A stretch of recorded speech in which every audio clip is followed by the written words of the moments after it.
Halo teman-teman, di video kali ini saya akan membacakan sinopsis film The Man from Nowhere. Film tentang mantan agen yang berurusan dengan bandar narkoba. Simak videonya di video rental.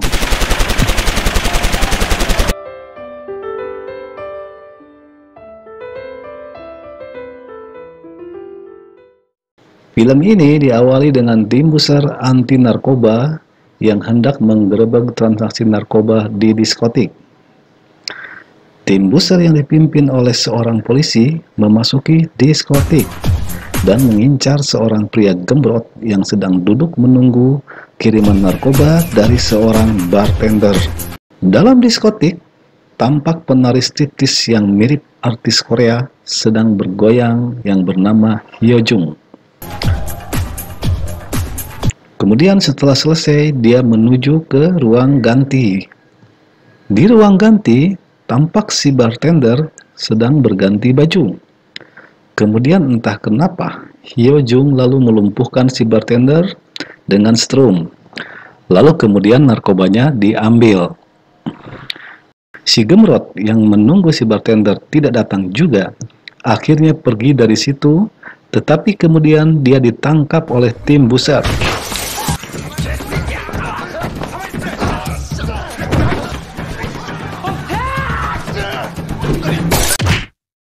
Sementara tampak Hyojung bergembira bersama pacarnya karena berhasil mencuri narkoba.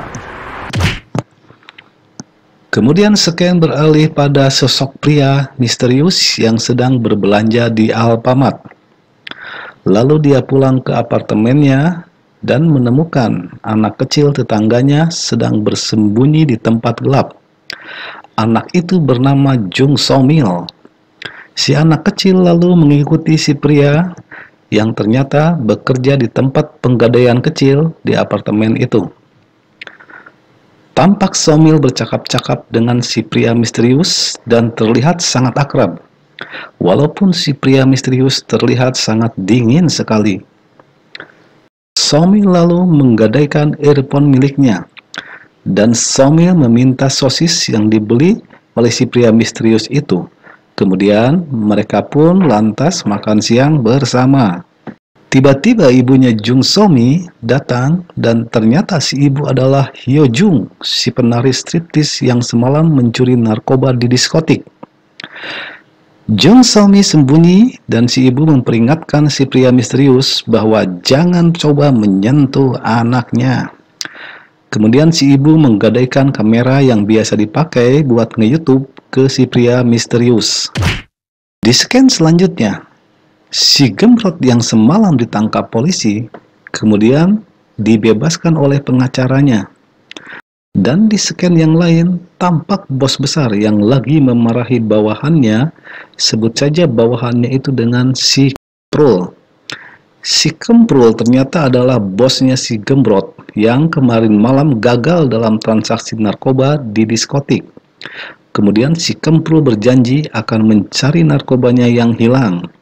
Dan si bos memberi waktu 3 hari untuk mencari narkoba yang hilang. Kemudian scan beralih kepada Hyojung, ibunya Somil, di mana dia lagi dimarahin sama pacarnya.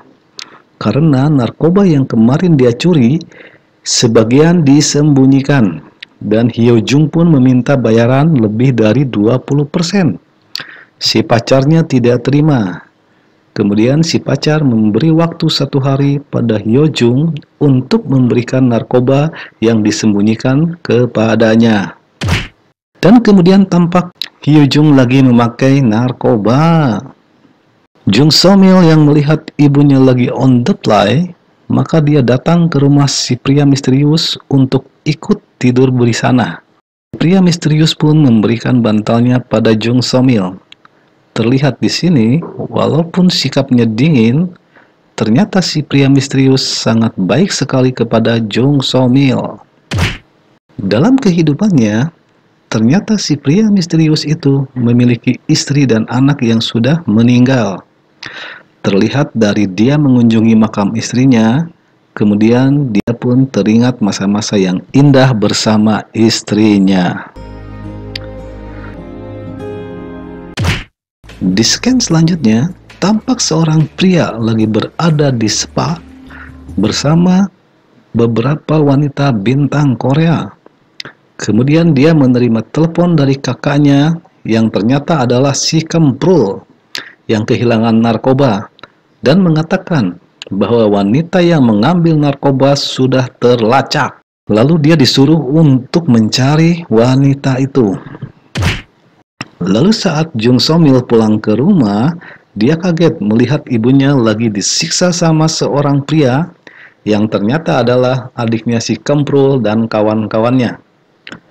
Mereka datang untuk menanyakan di mana narkoba yang dicuri Hyojung. Hyojung yang tak tahan disiksa oleh adiknya si Kemprul akhirnya mengatakan bahwa narkobanya disimpan di dalam tas kamera, dan tas kameranya telah digadaikan ke si pria misterius. Maka ketika si pria misterius pulang, tampak rumahnya ada yang membobol, yang ternyata si Gemrot dan temannya sudah berada di sana. Dan dengan senyumnya yang lege, temannya si Gemrot menodongkan pisau ke si pria misterius. Tapi tiba-tiba, secepat angin si pria misterius merebut pisau si Legeg, yang membuat si Legeg terkejut. Kemudian si Gemrot maju, dan entah bagaimana caranya, si Gemrot juga ternyata sudah ngagoler. Adik si Kemprul yang sudah menunggu di mobil terkejut, dan bertanya lewat handphone, "Siapa kau?" Lalu dijawab oleh si pria misterius, "Kau berada di tempat yang salah." Edan, cool dan misterius banget ya. Kemudian muncul anak buah lainnya yang berkumis dan belagu, tapi terlihat lebih berpengalaman jadi penjahat. Dia menanyakan kamera yang digadaikan ibu Jung So-mil. Kalau tidak diberikan, maka So-mil dan ibunya akan mati. Si pria misterius pun akhirnya memberikan kamera itu, yang ternyata setelah dibongkar, di dalamnya ada narkoba. Kemudian si komis yang melihat si Gemrot tak berdaya, maka dengan belagunya dia menembak si Gemrot sampai mati. Dan dia kaget, ternyata si pria misterius tampak tenang, tidak terbersit rasa takut sedikit pun di wajahnya. Cool banget emang dia. Setelah mereka pergi, si pria misterius kemudian mengejar mobil yang membawa Jang So-mil, tapi tidak terkejar.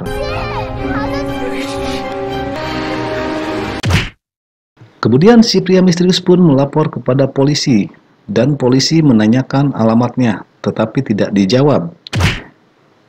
Besoknya si Kemprul dan adiknya menelepon si pria misterius dan meminta dia untuk mengantarkan sebuah paket. Demi keselamatan Jang So-mil, maka si pria misterius menurutinya. Si pria misterius disuruh mengantarkan narkoba ke si bos besar, dan narkobanya tersimpan dalam mobil-mobilan mainan. Kemudian si Kemprul meminta si pria misterius untuk membuang handphone yang dia berikan. Kemudian si Kemprul juga menelepon polisi dan mengatakan bahwa akan ada transaksi narkoba di tempat si bos besar. Rupanya si Kemprul hendak menjebak bos besarnya. Saat di rumah bos besar, si bos marah pada pria misterius karena polisi datang. Dan si pria misterius menanyakan keberadaan So-mi yang dia tidak tahu sedikit pun. Si bos lalu melemparkan narkoba ke si pria misterius sehingga dia tidak bisa melihat dengan jelas ketika anak buahnya datang dan memukulinya. Lalu anak buahnya melempar si pria misterius keluar. Ketika polisi datang, maka si bos besar berhasil melarikan diri, tapi dia dikejar oleh si pria misterius.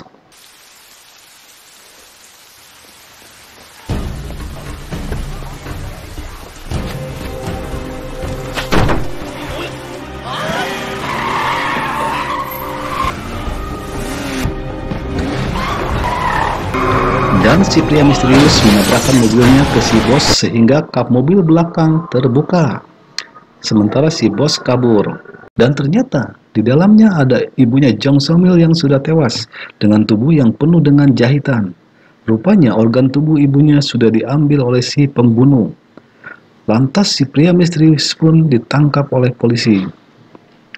Saat diinterogasi oleh polisi, ternyata pria itu bernama Chae Tae-sik. dan polisi tidak menemukan riwayat hidupnya di dalam data polisi. Kemudian saat diberi makan, Cha Tae-sik meminta polisi melepaskan borgolnya karena dia kidal, dan tiba-tiba Cha Tae-sik meloloskan diri. Lewat CCTV, kemudian polisi melihat bagaimana Cha Tae-sik meloloskan diri. Ternyata dia punya kemampuan bela diri yang sangat handal.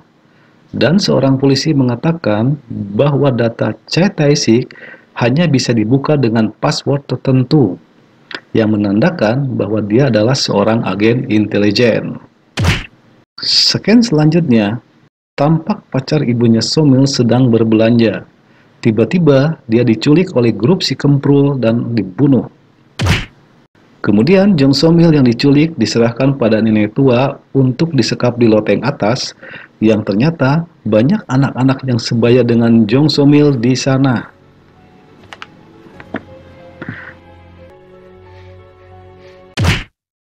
Cha Tae-sik kemudian kembali ke tempat dia membuang teleponnya, dan dia menemukan telepon yang diberikan oleh adiknya si Kemprul. Lewat telepon itulah kemudian dia mendatangi tempat HP itu dijual dan menanyakan siapa pembelinya. Tapi di sana sudah ada anak buah si Kemprul yang lagi menganiaya si penjual, yang membuat Cha Tae-sik harus beraksi.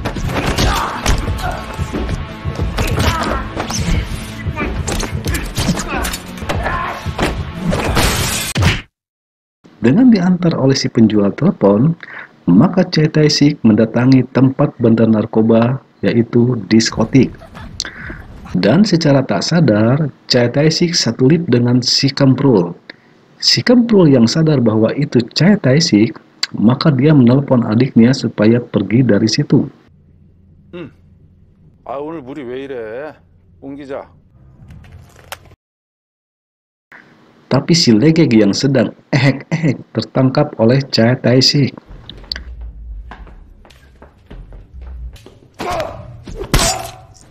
Cha Tae-sik pun lalu menanyakan di mana So-mil.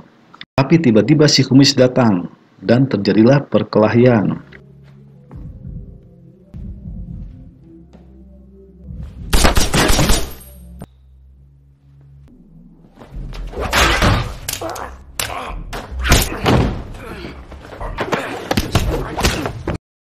Si kumis yang belagu ternyata tidak bisa menandingi Cha Tae-sik dan dia melarikan diri.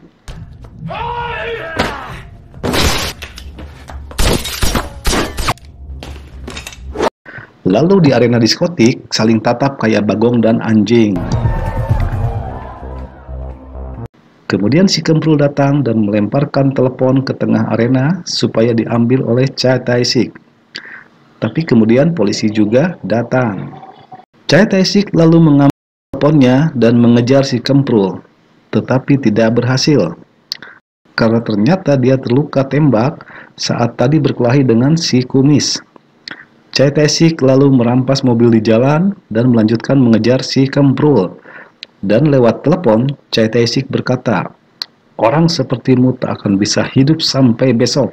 Anjir, gagah euy. Dalam keadaan terluka, Cha Tae-sik lalu mendatangi rumah temannya, anggap saja namanya si Ujang Kupluk. Si Ujang Kupluk lalu membantu Cha Tae-sik untuk mengeluarkan peluru dari perutnya. Dan di saat itulah Cha Tae-sik teringat masa-masa di mana ia dan istrinya sedang bahagia menanti kelahiran anak pertamanya, tapi kemudian istrinya tewas terbunuh. Saat sadar, Cha Tae-sik meminta temannya mencarikan senjata untuknya karena dia ada urusan. Dan kemudian dia memotong rambutnya. Karena tidak ada cukur rambut Asgar, maka dia memotong sendiri rambutnya. Dan kini penampilannya gagah seperti mafia. Kemudian si penjual HP yang sudah tertangkap polisi menelepon Cha Tae-sik dan meminta menjadi saksi bahwa dirinya tak bersalah. Polisi lalu meminta Cha Tae-sik memberitahu apa yang sudah diketahuinya. Sementara polisi memberi info bahwa So-mil terlihat sedang mengambil uang di ATM dekat kota Cina. Cha Tae-sik pun lalu menuju ke sana. Dan di sana dia melihat kotak mainan yang mirip seperti tempat narkoba yang dia bawa kemarin. Chae-tae-sik lalu mengintai tempat itu. Dari hasil pengintaiannya, dia menyimpulkan bahwa anak kecil sebaya Somil membeli mainan kemudian mengantarkan mainan tersebut kepada pemesan. Lalu si pemesan memberikan anak itu ATM sekali pakai, dan si anak mengambil uang lewat ATM itu. Rupanya Somi dan kawan-kawannya dijadikan pengedar narkoba oleh si penjahat. Chae-tae-sik pun lalu mengikuti anak itu, tapi ada polisi yang mengetahui penyamarannya, sehingga ia agak terhambat.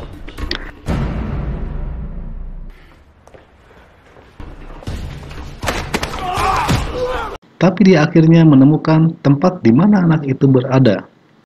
Chae-tae-sik lalu masuk ke tempat itu dan melihat ada adik si Kemprul lagi meramu narkoba dibantu oleh anak-anak. Maka Chae-tae-sik pun menyerang tempat itu. Adik si Kemprul pun tertawan dan dengan menggunakan telepon adiknya, Chae-tae-sik lalu menelepon si Kemprul dan meminta barter antara adiknya dan Somi. Kakak yang marah karena adiknya tertangkap, Chae-tae-sik akhirnya menyetujui pertukaran itu. Tapi Chae-tae-sik yang terlanjur marah kepada si Kemprul, dia pun membunuh adiknya seperti gaya-gaya di film.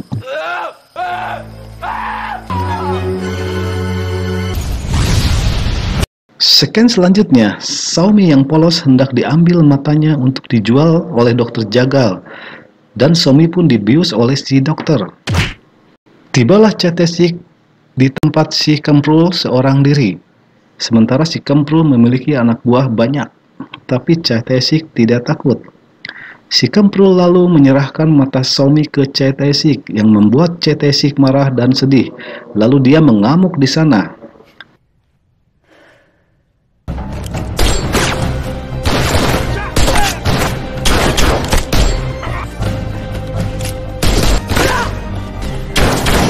Satu persatu anak buah si Kemprul dihabisi, sehingga yang tersisa tinggal si kumis belagu.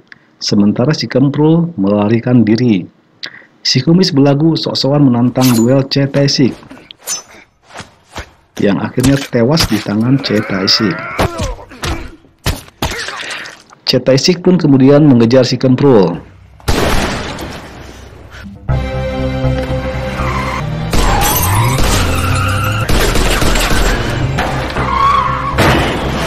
Si Kemprul yang ketakutan harus terdiam dalam mobil karena mobilnya habis ditembaki. Dan akhirnya si Kemprul pun tewas.